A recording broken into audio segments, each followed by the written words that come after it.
La boucle while est la boucle classique en JavaScript, mais après que vous avez regardé quelques-unes, vous vous rendrez compte qu'un pattern commence à émerger, que vous ayez toujours à travailler avec des éléments communs, indépendamment de ce que le code que vous mettez dans votre boucle, soit qu'il s'agit d'une ligne ou d'une centaine de lignes, vous travaillez avec un compteur que vous devez déclarer à l'extérieur de la boucle. Puis, vous vérifiez la condition et puis vous devez vous assurer que vous êtes en train de changer l'état du compteur à l'intérieur de la boucle. Alors, vous avez toujours ces 3 morceaux pour avoir une boucle parfaitement fonctionnelle. Et c'est un modèle commun. Il y a effectivement une instruction qui réunit tous ces éléments ensemble et cela s'appelle une boucle for. C'est l'instruction for. Elle suit toujours le même format basique de l'instruction if. Nous avons le mot-clé for. Nous avons les parenthèses ouvrantes et fermantes et nous avons les accolades d'ouverture et de fermeture. Mais il semble y avoir un tas de choses passent dans ces parenthèses. Ce que nous avons, c'est vraiment les mêmes 3 morceaux que nous utilisons dans n'importe quelle boucle. Nous avons la section qui définit le compteur, nous avons la section qui vérifie la condition et ensuite nous avons la section qui change l'état du compteur. Et ces 3 parties sont séparées par 2 points virgules. La première fois que nous atteignons cette boucle, nous allons créer une variable appelée i, lui affecter la valeur de 0 et puis nous allons vérifier pour voir si elle est inférieure à 10. Si c'est le cas, nous allons sauter dans la boucle et nous allons exécuter toutes les lignes dans le corps de la boucle. Lorsque nous atteindrons la collade fermante, nous allons incrémenter le compteur. Nous allons vérifier la condition à nouveau et nous allons continuer à boucler jusqu'à ce que cette condition ne soit plus vraie. La chose agréable à ce sujet est qu'il est vraiment lisible. Tout ce qui concerne la boucle est défini juste là en haut. Vous n'avez pas besoin de chercher à l'extérieur de la boucle pour trouver la mise en place du compteur et vous n'avez pas à scanner à l'intérieur de la boucle pour l'incrément pour s'assurer que l'état du compteur change. C'est donc une façon très claire et simple de configurer une boucle. Vous allez probablement trouver cela plus commun dans tous les codes que vous pourrez trouver sur Internet ou dans des livres car les boucles while et le boucle for s'occupent de la plupart du bouclage manuel que vous aurez besoin d'écrire. Et ce sont les mêmes dans tous les langages basés sur C. Afin de bien comprendre cela, allons voir quelques exemples. Donc pour commencer, je vais coller ici une boucle while et je veux que vous analysiez cette boucle parce que la façon dont elle se rapporte à la boucle for, je pense que ça va vous aider à avoir encore plus de sens pour mieux comprendre les boucles. Nous allons donc écrire notre boucle for maintenant, juste en dessous, et essayons d'accomplir exactement la même chose que cette boucle while fait. Commençons avec le mot-clé for, puis, entre parenthèses, le premier argument sera notre initialisation du compteur. Eh bien, c'est exactement la même chose que nous avons fait ici. Nous avons initialisé la valeur i à 0 avant d'accéder à la boucle while. Juste qu'ici, elle a été sur une ligne distincte à l'intérieur des arguments de la boucle. Maintenant, juste après, nous avons besoin d'un point virgule.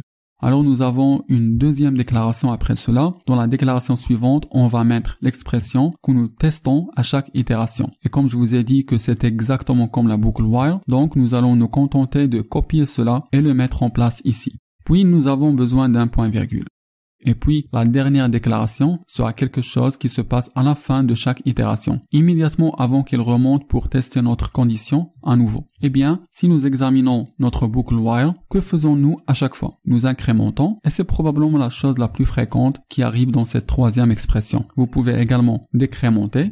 Il peut être moins i, ou elle peut faire quelque chose de beaucoup plus complexe. Il pourrait diviser par 2, ou bien multiplier par 4. Toutes sortes de choses peuvent aller ici. Mais généralement, le plus commun est simplement d'incrémenter. Donc maintenant que nous avons cela mis en place, nous avons juste besoin de mettre nos accolades. Et puis le code que nous allons exécuter pour chaque itération, qu'il est le business que nous voulons faire à chaque fois que nous traversons cette boucle. Eh bien, il est juste là. Nous allons juste nous contenter d'afficher la valeur de i, concaténée avec le string for 2 points. Donc certaines personnes aiment cette syntaxe plus. Nous faisons notre initialisation tout en haut ici, nous faisons le test, nous faisons l'incrémentation, tout sur une seule ligne. C'est du genre s'occuper de ce business immédiatement juste là au début. Et puis, ce qui est à l'intérieur de notre boucle est un peu plus isolé. Il n'a rien à voir avec ces règles de boucle. Nous allons donc l'essayer juste pour s'assurer que cela fonctionne. Et voilà, vous voyez, elle a fait exactement la même chose que cette boucle while fait. Maintenant, dans cet exemple, j'ai défini cette expression en sorte que le compteur s'incrémente par 1 à chaque fois que la boucle s'exécute.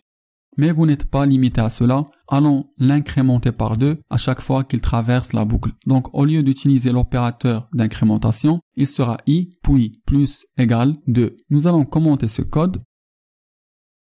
Et si nous exécutons cela, Elle affiche maintenant uniquement les numéros pairs de 0 à 10.